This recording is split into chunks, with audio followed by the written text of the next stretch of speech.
కేటీఆర్ ముఖ్యమంత్రి గారి మీద మాట్లాడడం, 34 వరకు మీరు ముఖ్యమంత్రిగా ఉంటారని మాట్లాడడం, రెండోది అసెంబ్లీ రద్దు చేస్తానన్నారు. ఫస్ట్ మాజీ మంత్రి BRS working president KTR first నోరు దగ్గర పెట్టుకొని మాట్లాడడం నేర్చుకోమని. ఫస్ట్ రాష్ట్ర ముఖ్యమంత్రి పట్టుకొని ఏకవచనంతో మాట్లాడడం మానేయం. ఫస్ట్ ఏ రోజు కూడా నువ్వు 2014 నుంచి 18 చిరుమను నువ్వే రాజ్యం నువ్వే రాజు పరిపాలించి యువరాజుగా ఈ రాష్ట్రాన్ని పరిపాలించిన నువ్వు ఏ రోజన్నా ప్రధాన ప్రతిపక్ష కాంగ్రెస్ పార్టీ అప్పుడున్నటువంటి ఎమ్మెల్యేలు కానీ అప్పుడున్నటువంటి ప్రధాన ప్రతిపక్ష నాయకులు ఎన్నడన్నా మాజీ ముఖ్యమంత్రి కేసీఆర్ని వ్యక్తిగతంగా ఆయన బాడీ లాంగ్వేజ్ను వ్యక్తిగతంగా ఆయన ఆహభావాలను మాట్లాడిందా? ఎందుకు బాగా అంటే చూసినామా అసహనానికి గురి అవ్వకుండా మాట్లాడుతాడు. ఎన్నడూ కూడా తల కిందడు కాలు తప్ప చేసినా మీరు ప్రభుత్వంలోకి రారు. తెలంగాణ ప్రజలు మేము నమ్ముతలేరండి. మీరు మాట్లాడే మాట కానీ మీరు మీ అహంభావంతో మాట్లాడే భావన ఏదైతే ఆలోచన పరంగా ఉన్నటువంటి ఏదైతే తెలంగాణ ప్రజలు ఎవ్వరు కూడా మిమ్మల్ని విశ్వసిస్తలేరు. ఇలా 34 వరకు ముఖ్యమంత్రి నువ్వేనా లేకపోతే మా ఎమ్మెల్యేలు? మీ ఎమ్మెల్యేలు కాదండి.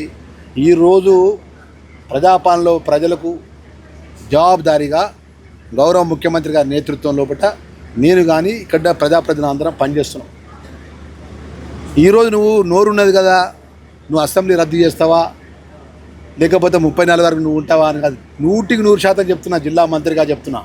గౌరవ ముఖ్యమంత్రి రేవంత్ రెడ్డి గారి నేతృత్వం లోపల రేపు రాబోయే 29 ఎలక్షన్స్లో తిరిగి రెండోసారికి రాష్ట్రంలో కాంగ్రెస్ పార్టీ విజయ పతాకం ఎగిరేస్తుంది. తెలంగాణ ప్రజల యొక్క ఆశీర్వాదం, మహిళా సోదరుల ఆశీర్వాదం, అన్ని వర్గాల ప్రజల యొక్క ఆశీర్వాదం, దయ గౌరవ ముఖ్యమంత్రిపై గౌరవ రాష్ట్ర ప్రభుత్వంపై ఉంటుందన్న విషయాన్ని కూడా మేము సవినయంగా మనవి చేస్తున్నాం.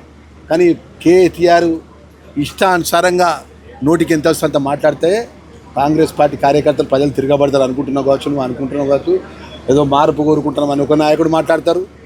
ఎందుకు మార్పు కోరుకుంటారు రెడ్డి? పేదవాళ్ళకి సన్నబియ్యం ఇస్తే మార్పు కోరుకుంటారా?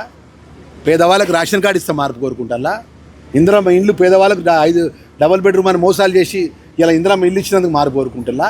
నీ ఇంట్లో ఉన్నటువంటి నీ యొక్క టెన్షన్లకు నువ్వేం మాట్లాడుతారో అర్థమవుతలేదు. నీ బావ ఎప్పుడు నీ సీటు గుంజుకుందామని బావ తయారన్నాడు. ఆల్రెడీ మీ సోదరి మన ఒకటి నీకు ఎక్కి నీ గురించి మొత్తం మీ కుటుంబం గురించి మాట్లాడుతుంది. పెద్ద మనిషికి ఏమో నిద్ర పడతలేదు, ఫామ్ హౌస్గా పరిమితమయ్యాడు. ఇలాంటి పరిస్థితులు నీ ఇంట్లో ఉన్నటువంటి నీ సమస్యలు పరిష్కారం చేసుకొని నీ పార్టీ వ్యవహార పరిష్కారం చేసుకొని అప్పుడు ప్రధాన ప్రతిపక్షగా ప్రజల పక్షాన్ని ఏమైనా ఉంటే నువ్వు మాట్లాడితే నమ్ముతారు.